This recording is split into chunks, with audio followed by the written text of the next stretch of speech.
안녕하세요. 방금 소개받은 리더스 유학의 브레인 김인진 실장이라고 합니다. 오늘 조금 늦게 시작했는데요. 되도록이면 어쨌든 좀 빨리 시간에 맞춰서 진행하도록 하겠습니다. 그러면 2015년 가을학기 미국 대학원 지원 준비 마지막 설명회 시작하도록 할게요. 오늘 50분 동안은 지금 이 10가지 소주제를 가지고 이야기를 하고자 합니다.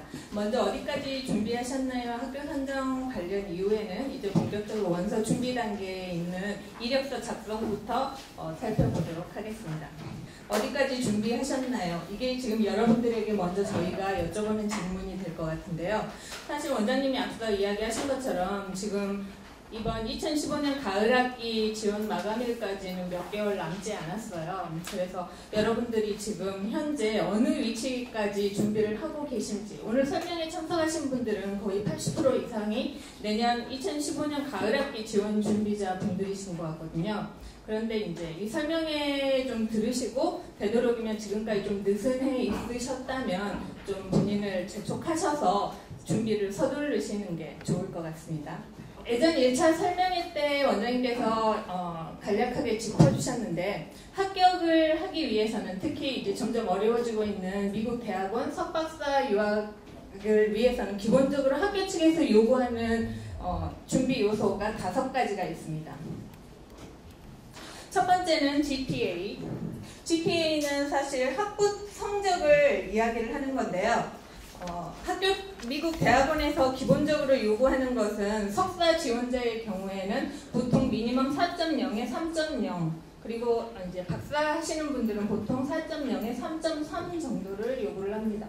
우리나라에서는 이제 체계가 보통 4.5나 4.3으로 되어 있기 때문에 이거보다는 이렇게 환산을 했었을 때는 어쨌든 4.0 기준으로는 본인이 가지고 있는 학점이 현저하게 떨어진다는 걸 감안을 하셔서 지금까지 내가 어떻게 학부 때 성적을 관리했는지 좀 둘러보셔야 될 것 같고, 아직 이번 학기라던가 좀 더 차후 학기 지원을 준비하시는 분들은 역시 학점 관리에 최선을 다하셔야 될 것 같아요.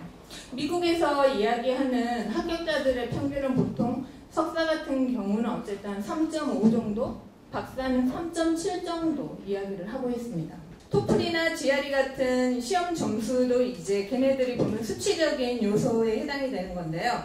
토플은 학교 측에서 보통 미니멈을 정해주고 있기를 79점 또는 80점부터 92 또는 100, 이렇게 3가지로 보통 카테고리를 나눌 수가 있습니다. 여러분들이 지원하는 학교의 토플 미니멈을 살펴보시고 또 합격자들 평균은 이거보다 훨씬 더 높다는 것을 생각을 하셔야 될 것 같아요. GRE는 보통 미니멈이 정해져 있지 않지만 그냥 일반적인 리콰이어드로 요소가 되어 있는데요. 미국 공대 대학원 같은 경우에는 보통 버벌 155, 매스 165, 라이딩 3.5 정도가 평균이라고 합니다. 저희 이 GPA, 토플, GRE 관련은 아마 저희 브로셔에 안내되어 있을 텐데요. 저희 네이버 블로그, GP지기 블로그 가시면 합격자들을 위한 학점 토플 GRE라고 해서 평균 AC들과 학교들 리스트가 되어 있으니까 한번 방문하셔서 역시 살펴보시기 바랍니다.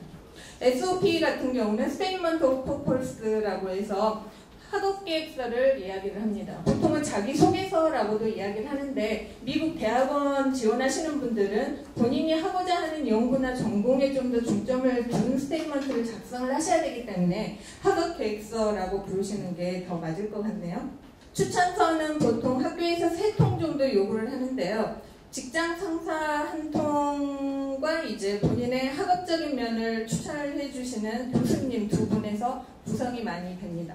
역시 이것도 이제 지원 준비 마감일 오기 전에 미리미리 추천인으로 이분이 낫겠다 하시면 방문하셔서 컨택하시는 게 좋을 것 같아요.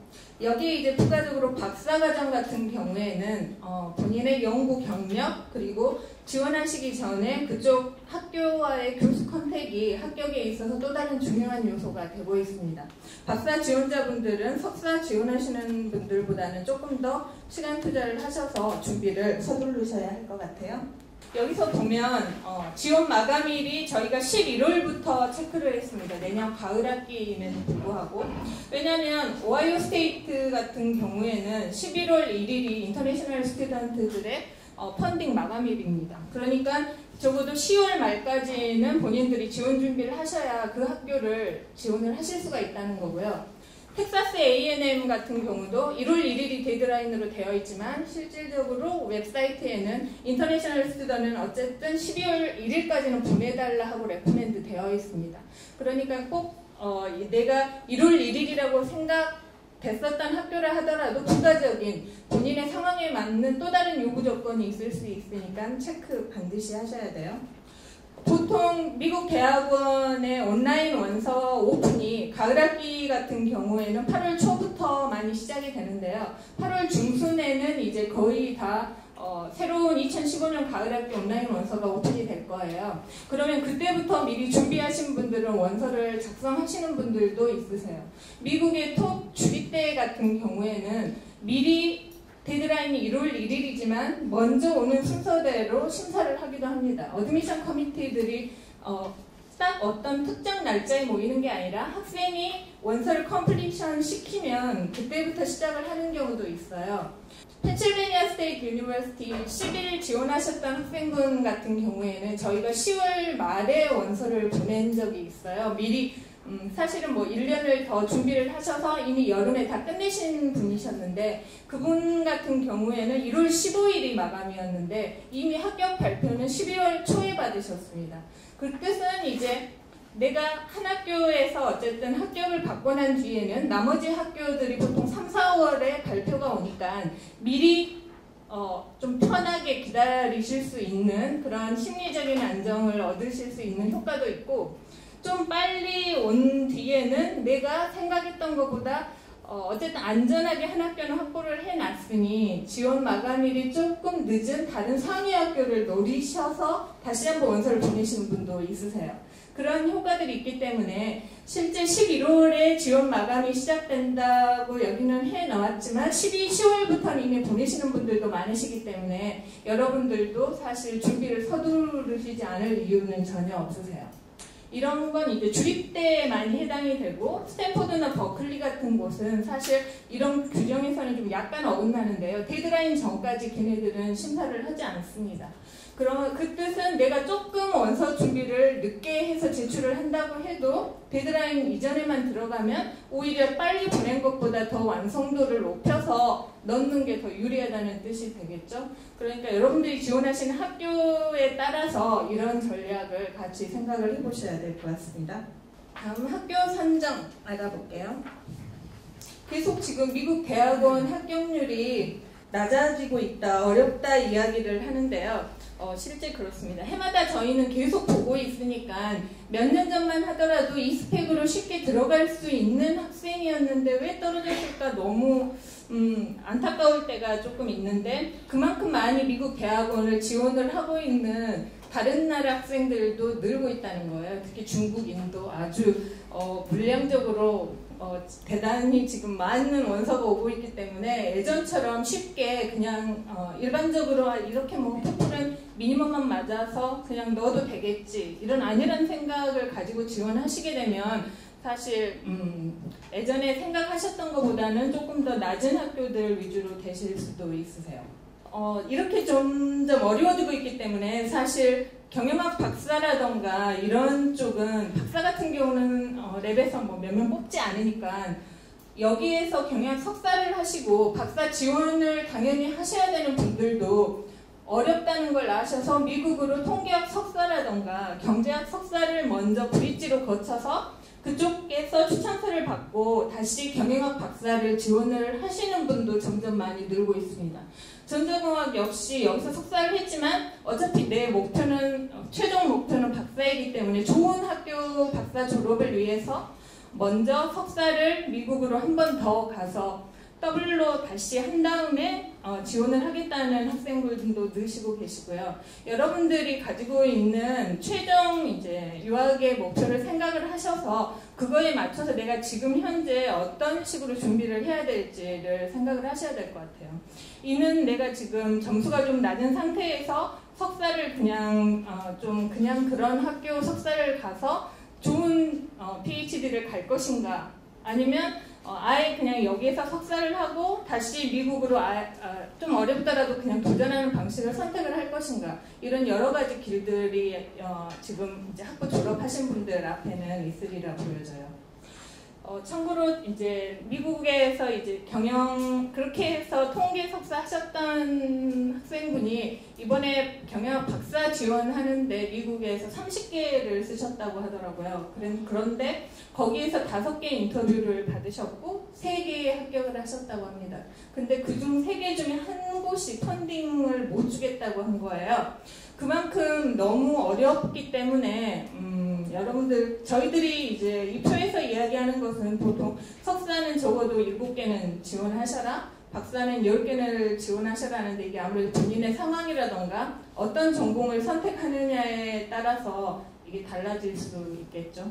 그리고 석사 7개를 선택을 한다 하는 것은 절대 랭킹, US 뉴스 랭킹 보시면 1위부터 7위까지 이렇게 선택을 하라는 뜻이 아니고, 본인이 가지고 있는 스펙으로 좀 어렵지만 도전하고 싶은 학교, 이 학교를 위해서 내가 준비를 했었다 하는 학교 3분의 1, 그냥 좀 어쨌든 될지 안 될지 모르지만 이 정도면 한번 도전해 볼 만하다 하는 학교 3분의 1, 그리고 이 스펙이면 합격은 좀 괜찮을 것 같다는 3분의 1. 이런 것은 이제 상담과 어드미션 포스팅 같은 자료들, 그리고 현지 학교에 있는 분들의 어떤 인포메이션을 받으실 수 있다면 조금 더 본인이 이 학교 선정하는 데 있어서 큰 도움이 되시리라 보여집니다.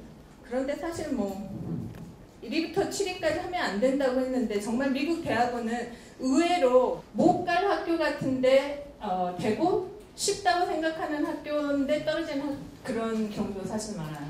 저희 일리노이에서 스탯 했었던 학생 같은 경우에는 석사를 이제 일리노이 아래급 학교들은 안 보는 거예요. 어쨌든 나는 거기서 학부 졸업을 했으니까 여기를 안전권으로 해서 그보다 더 높은 학교들만 쓰겠다 했었는데, 결과는 일리노이는 떨어지고 하버드는 합격하는 그런 결과가 나온 적도 있으니까, 그래서 저희들이 어디에서 어떤 결과가 나올지 모르기 때문에 처음에 준비할 때 좀 힘들지만 많은 수의 학교를 선택을 하셔서 좀 노력해 보시는 것이 갈 수 있는 기회가 더 많이 늘어나는 그런 결과라고 말씀드려요. 그리고 학교뿐만 아니라 전공이나 본인이 하고자 하는 연구에 따라서 같은 학교의 다른 단과대를 동시에 지원을 할 수도 있어요. 저희 이번에 하버드 퍼블릭 폴리시 합격하신 분 같은 경우도 본인이 생각하는 것이 약간 교육 파트도 걸쳐 있었기 때문에, 미국은 아무래도 이제는 통합 전공의 시대라서 그 연구를 하시는 분이 한 전공의 한 디파트먼트에 있지 않아요.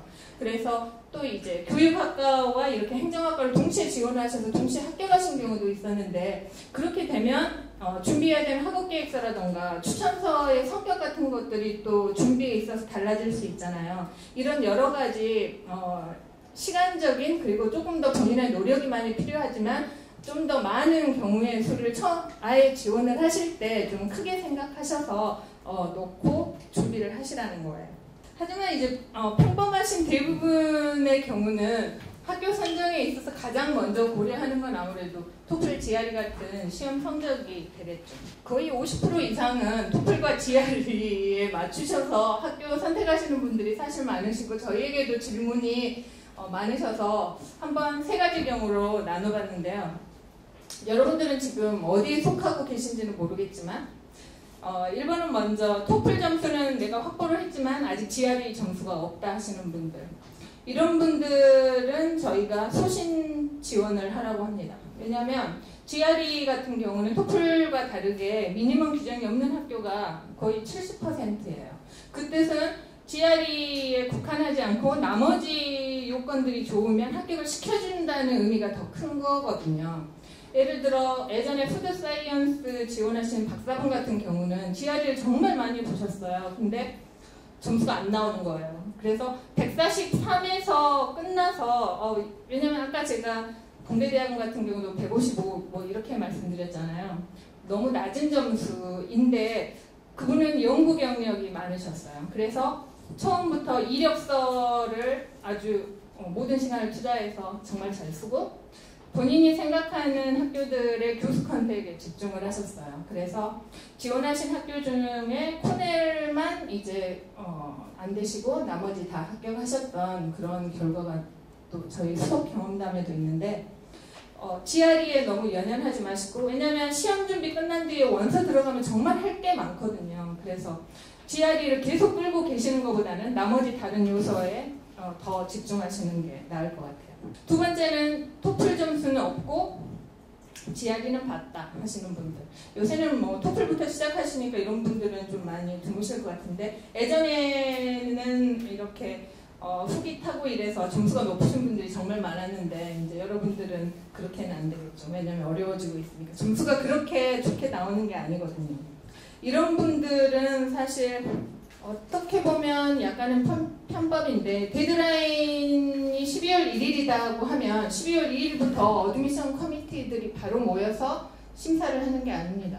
보통은 크리스마스 지나고 뉴이어 브레이크 지나고 나서 1월 중순부터 시작을 하거든요. 미국에서는 원서들이 수천 개가 오기 때문에 먼저 어쨌든 다 컴플리션을 시켜놓으려고 인터내셔널들에게 좀 빠른 마감일을 요구를 하는 경우가 많아요. 그 사이에 갭이 있는 것을 여러분들은 이용을 하시는 게 좋을 것 같아요. 그래서 원서는 어찌되든 마감일까지는 가게 하고 돈은 내셔야 돼요. 어플리케이션 피가 들어가야 이제 확실하게 그 안에 들어가는 거니까. 그리고 나서도 계속 토플을 보시는 거죠. 그래서 나오면 좋은데 안 나오면 어쩔 수 없지만 예전에 MIT 건축 쓰시는 분은 거기는 100이거든요. 근데 96 이후로 몇 번 봐도 안 나오는 거예요. 점수가. 이분도. 그런데 너무 쓰고 싶은 학교를 어쨌든 원서는 썼어요. 그런데 합격은 온 거예요. 왜냐하면 미국 학교들이 디파트먼트 내에서 모든 요건들을 다 심사를 하는 학교가 있고 그렇지 않고 그냥 토플이라던가 학점 같은 부분, 학점 뭐 그래야 수도 있겠지만 토플은 아예 제끼고 나머지 것들만 보는. 왜냐하면 자국민들하고 같이 심사를 하니까 그렇게 토플이 지금 낮다 어쩌다 모르고 합격을 먼저 주는 경우가 있어요. 그럼 학생은 교수로부터 이메일을 받고 좋아하는 거죠. 아, 합격했다. 나 토플이 낮은데도 합격을 했네? 이러는데 합격 공식적인 편지는 안 오는 거예요. 그래서 나중에 알고 보니 이게 디파트먼트에서 교수가 합격을 레코멘드를 했지만 그레이주에이트 스쿨에서 미니멈이 낮다는. 왜냐면 학교도 자기들 관리를 해야 되니까. 낮은 어차피 미니멈 정해져 있으니까 안 뽑아야 되는 거잖아요. 그래서 안 된다는 연락이 왔다. 너 혹시 지금이라도 토플 점수가 있느냐 하고 온 게 4월 달이에요. 근데 이 1월 초 데드라인 때 이미 학교가 마감일이 지났으니까 내가 토플을 볼 필요가 없다 하신 분들은 그때 4월에 요청을 했을 때도 점수가 없겠죠. 근데 토플을 계속 그 뒤에도 보셨던 분들이 지금 만들었으면 그때 보내면 역시 합격 편지를 받는 거예요. 이런 경우가 종종 있어요. 그래서 원서를 내기 전까지 토플을 못 하시는 분들은 꼭 다시 한번 여기를 정말 쓰고 싶은 학교라는 생각이 드시면 계속 그 뒤에 보셔서 어쨌든 학교 측에 업데이트를 신청을 하시는 것이 하나의 방법일 것 같습니다. 물론 모든 학교가 이걸 허용해 주는 건 아니에요. 그냥 낮은 점수 보내는데 칼같이 떨어뜨려버리는 버지니아 텍 같은 데도 있거든요. 그러니까 학교에 따라서 이것도 역시 생각하셔서 전략으로 구성을 하셔야 될 것 같네요. 세 번째는 정말 난이한 케이스죠. 토플도 없고 GRE도 없고 지금 난 써야 되는데 어떻게 내야 될 자료가 없는 분들 아마 이 중에서도 상당히 있지 않을까 싶은데요. 지금은 아직 시간이 조금 더 있으니까 아직 여름이 지나지 않았잖아요. 사실 본격적인 것은 8월 말부터 시작이 되거든요. 이것저것 아무것도 없고 내가 9월 초가 돼도 좀 나올 확률이 낮을 것 같다. 이러면 어쩔 수 없이 눈높이를 낮추셔야 돼요. 학교를 내가 원하는 학교를 쓰실 수가 없게 되는 거고 정말 쓰고 싶다고 하면 디퍼를 생각을 하셔야 됩니다. 이번 가을 학기에는 무리고 내년 6월부터 9월까지 봄학기 마감이기 때문에 봄학기는 보통 1월 중순에 시작해요. 물론 대학원 같은 경우에는 모든 전공이 다 오픈하지는 않아요. 1월달은 가운데에 들어가는 거라서. 하지만 오픈을 하는 학교와 과가 있어요. 물론 뽑는 인원은 적지만 지원자도 적어요. 그래서 운이 좋게 좀 탑 랭킹 학교들을 봄학기에 지원을 하면 운이 좋게 가을이면 떨어졌는데 봄학기에 합격할 수 있는 사례들이 좀 나오고 있어요. 콜롬비아 컴퓨터 사이언스 같은 경우 가을 학기는 정말 어려워요. 근데 봄학기는 합격을 할 수 있는 사례가 있었거든요. 그래서 이런 부분도 여러분들 전공에 해당이 돼서 역시 학교 서치 나온 뒤에 생각을 해보셔야 할 것 같네요. 이것저것 다 케이스 사는 이제 다 끝내신 분들이겠죠. 이런 분들은 지금 어쨌든 시작을 하고 있지 않으면 좀 힘든 뭘 하고 계시냐고 묻고 싶네요. 지금 당장 어쨌든 학교 서치 선정 원서 준비 들어가셔야 돼요.